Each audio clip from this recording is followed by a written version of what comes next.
Picardie, 1118 jeunes du niveau supérieur suivent leur formation en apprentissage. Avec une réussite aux examens importante, cette filière est devenue pour les entreprises une valeur, un investissement durable. 37% des diplômés restent dans leurs entreprises d'accueil.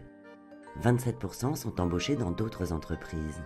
Et 13% d'entre eux décident de poursuivre leurs études.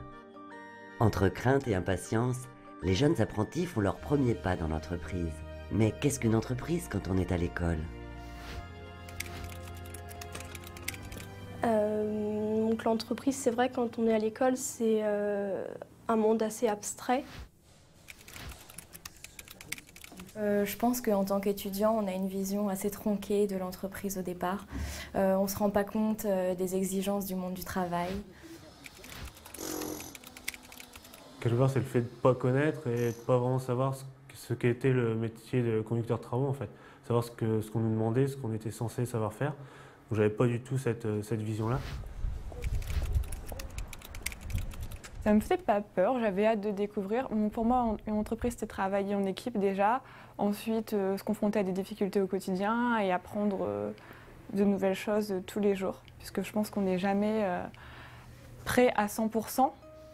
Face à ces découvreurs, les maîtres d'apprentissage ont un rôle primordial. Coach d'un moment, observateur, facilitateur, c'est entre droit et devoir qu'ils suivent l'aventure.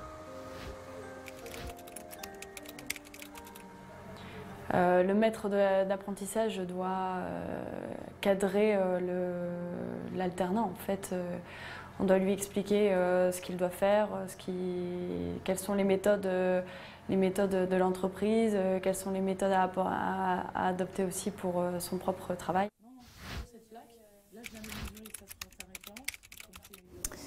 Alors les devoirs du tuteur, c'est surtout d'accompagner, de bien accompagner l'élève durant ces 2 années d'apprentissage, accompagner à la fois sur les compétences techniques et les transmissions de connaissances, mais aussi accompagner d'un point de vue sécurité, environnement, les règles de l'entreprise, quelle est l'organisation générale, pour que l'élève se sente, je dirais, à l'aise dans l'entreprise pour pouvoir derrière exercer son travail et aller voir les bons interlocuteurs lorsqu'il a une question, un problème.